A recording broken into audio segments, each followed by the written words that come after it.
Hello, everyone. Again, my name is Brianna Beard. We had a slight change in our title, so our project is called Is She a Good Candidate? We're looking at provider communication about intimate partner violence and PrEP. And I worked with Dr. Kamala Alexander this summer. So I have nothing to disclose. So I want to begin by talking about what intimate partner violence is. We define intimate partner violence as psychological aggression, sexual violence, physical abuse, stalking, and financial abuse. About 1 in 4 adult women experience IPV. And IPV-exposed women are 4 times higher HIV risk than those women who do not experience violence within their relationship.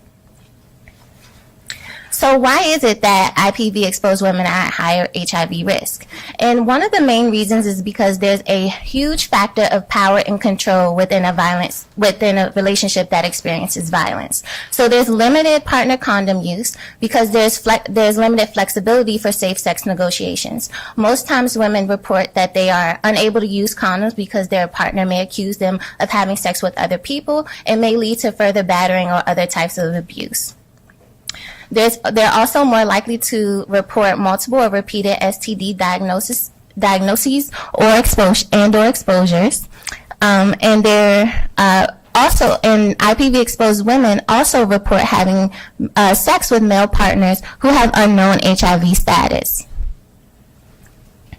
So one way to address this high risk among this population is with PrEP. And I'm sure we're pretty familiar with what PrEP is at this moment. And so I'm not going to go into too much information, but just know that it is an oral pill taken daily, and it requires a 3-month follow-up. So here are the CDC guidelines for PrEP use among women, especially heterosexual women. And while these guidelines are very appropriate for women, they're even more appropriate for women who experience violence because, as we can see, they do meet all of these guideline requirements. And so here is the PrEP care continuum, specifically from the provider view, reported by Nunn and his colleagues in 2017. And our project will specifically address the awareness area. So we're identifying individuals at highest HIV risk. We're looking at enhanced self-perceived HIV risk awareness, as well as generally raising PrEP awareness among this population and providers.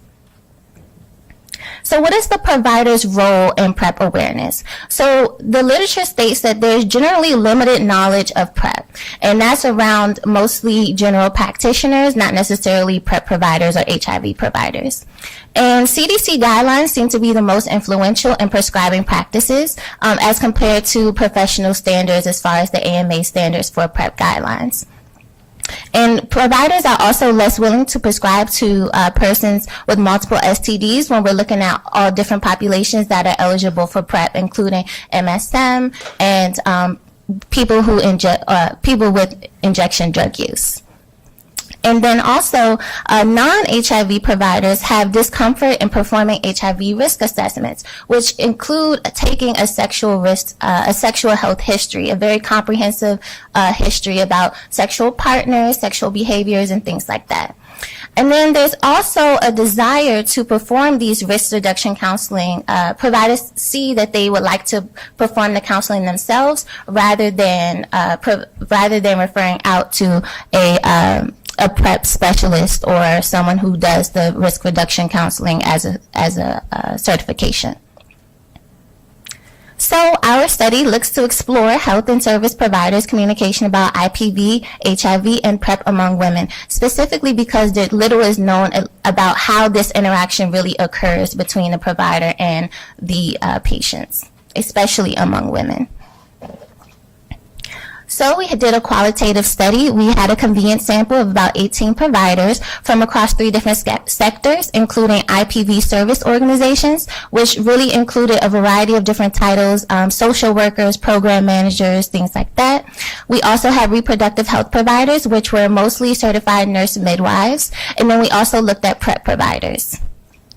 we conducted semi-structured interviews, 90 to 60 minutes, and they were audio recorded, and then they were transcribed verbatim.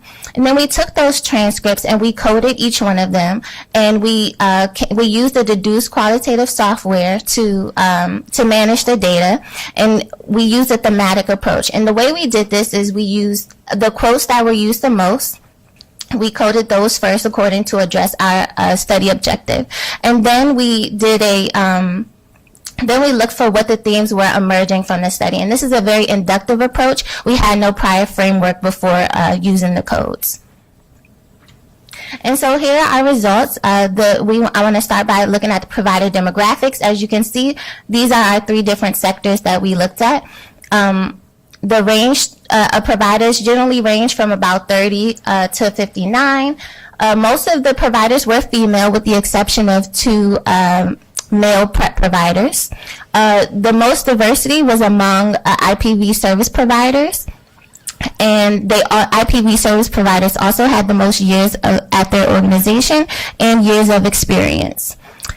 I also want to note that there was a general lack of PrEP awareness among IPV service providers, where none of them were pretty much aware of PrEP, and 4 out of 5 reproductive health providers didn't know anything about PrEP either. And looking at the number of PrEP clients or PrEP patients, 4 of the 5 reproductive health providers did not have any PrEP patients. Only one of them had 15 PrEP patients. And then as you can see, for the PrEP providers, they had a pretty wide range of clients, from 5 to 100. So here are some things that emerged from our study. Providers gave a very thorough definition of IPV, which leads to how they look for a good candidate for PrEP. And then they talked about how they had those conversations with their patients about PrEP and IPV.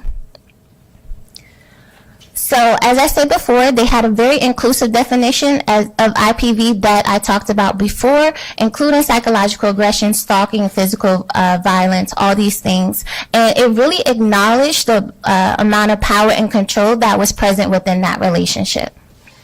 And this quote here from a PrEP provider of 9 years experience really highlights that definition. Our second theme is finding a good candidate. And so providers really talked about their methods for looking at IPV and PrEP screening strategies among their practices. And so this quote from a nurse midwife of 14 years experience really does highlight what she does to kind of prep for her having that conversation about PrEP with her patients. And so here's some things that kind of really help explain what this major category is about. So under finding a good candidate, most providers had a non-systematic approach of screening. Specifically, they looked at very observational approaches to IPV screening rather than asking questions or using standardized methods or tools that are within their organizations. Some of them had acknowledged that they had them, and others stated that they didn't, but mostly they had an opinion about whether their IPV screening was useful or not. And so that really kind of played a role into whether they used it. And some people would only ask maybe one question, specifically about, are you afraid to go home today, was one question that was asked frequently, but then no follow-up questions after that.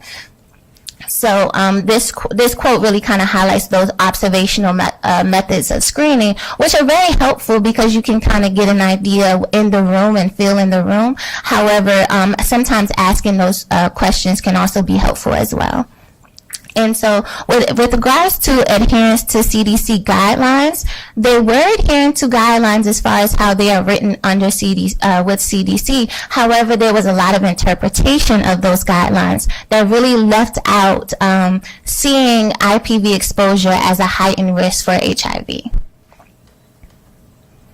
The third theme is selling it. So this is really talking about selling, not necessarily selling PrEP, but really having that conversation and how do you really get a patient to therefore get into the PrEP care continuum.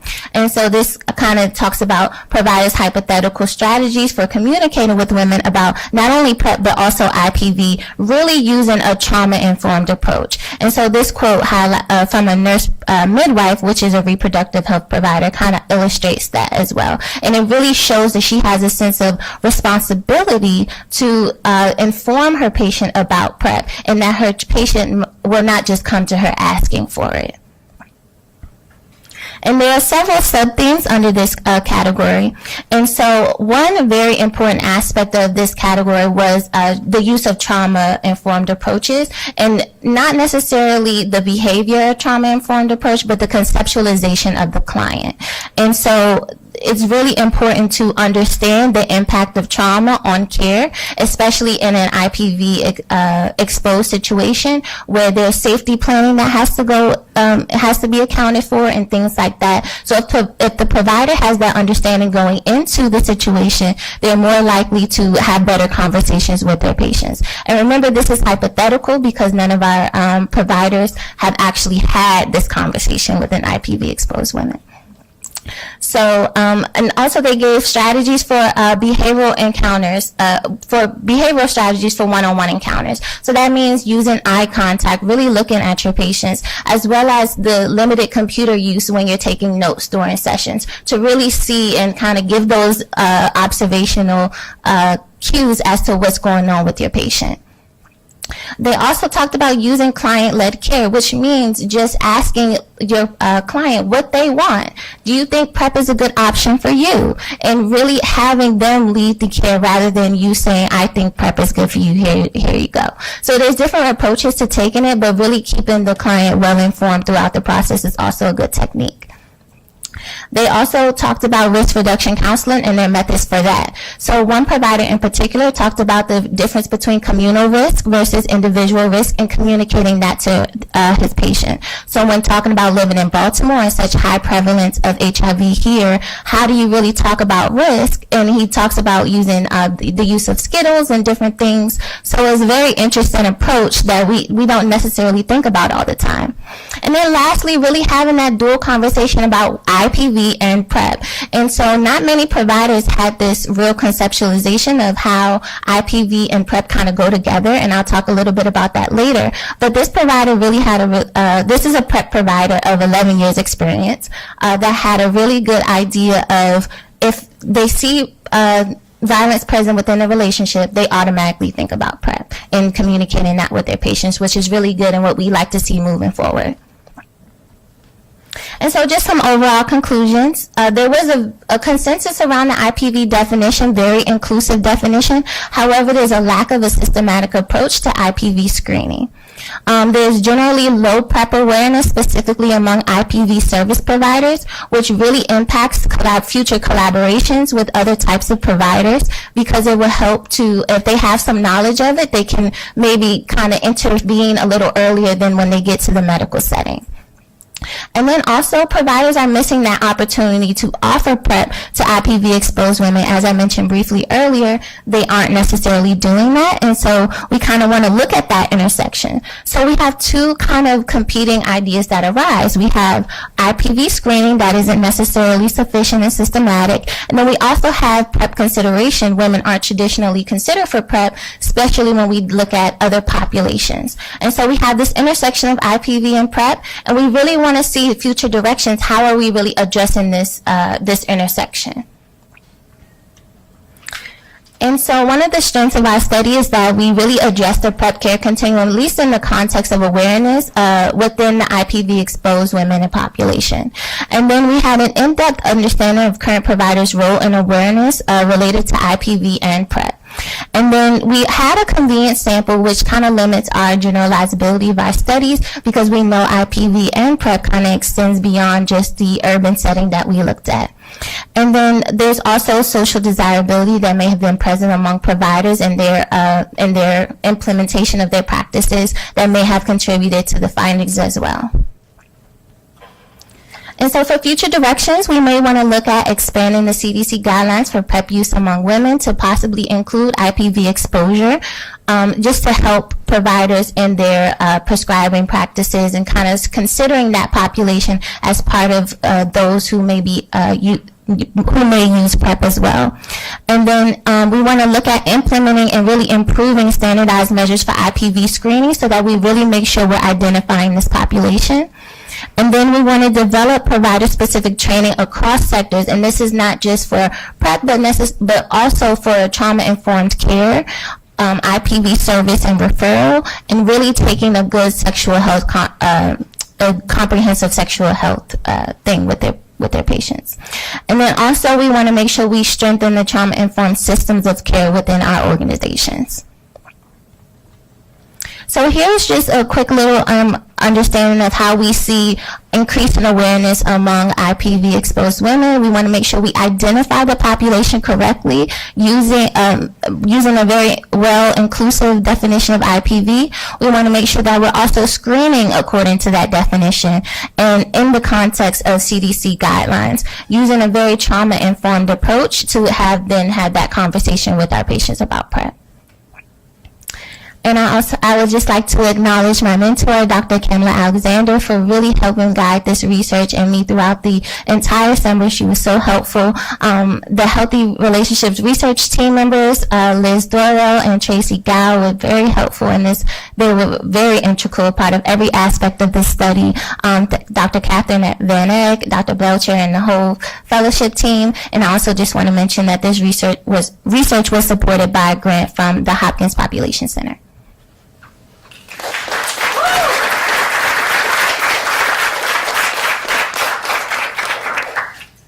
Great job. Do we have any questions on the CDC side? Hi, Hannah. Hello. Hi, everybody.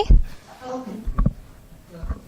Hi, Brianna. Great presentation. I have a question about the IPV providers. So they had never heard about PrEP. Now they have. So do you think that their involvement in the study might change their practices so that they will consider this PrEP for these women?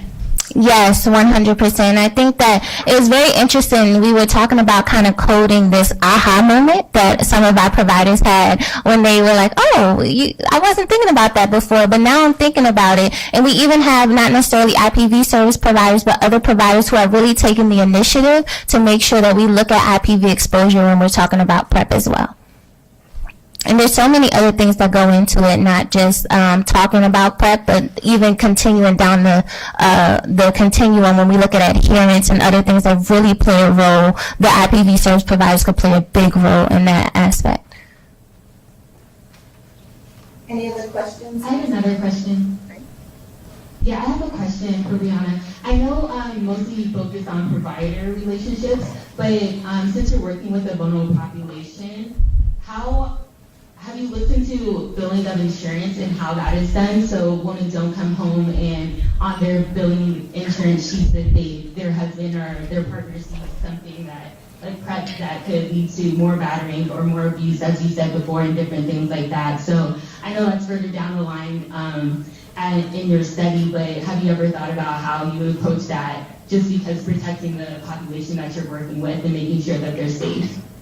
Yes, and we actually have, so this is a part of a much larger study, and I'm only working on phase 1 of the study, which was looking at providers. However, we have phase 2 of the study, which looks at surveys of women. And so they're really giving us detail for detail about how they would use PrEP and all the things that kind of go along with it. And there's actually a lot of research out there about safety planning and how to really, tips for women who are experiencing violence, how they can really adhere to different, not just PrEP, but different types of medication when it comes to adherence with their partners. Any other questions on CDC side?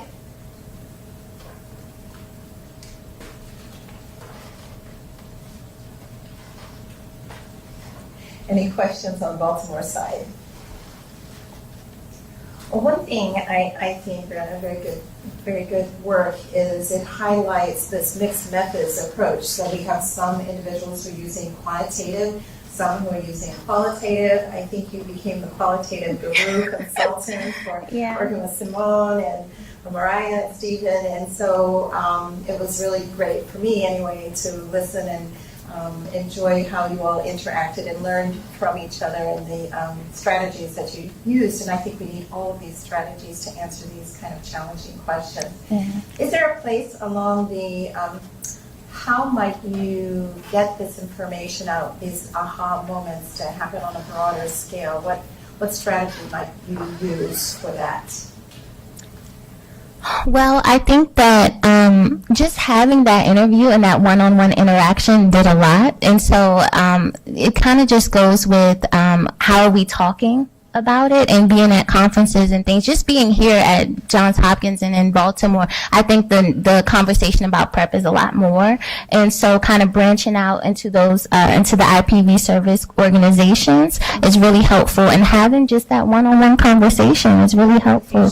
Yes, yes. And I think, especially with Simone's project about just disseminating and how we really kind of talk about our research and the things that we're finding, I think is really important. And there's a lot of collaboration. So the bigger study looks at collaborations among providers and so how that can help implement care. And I think that once we collaborate a little bit more and reach out to one another, and we're really looking at the different types of barriers that are present or facilitators that are present within existing collaborations and then future collaborations so that we can talk a little bit more. So these are the unintended positive consequences of research, right? Yeah. So, great. Okay, good job. Thank you very much.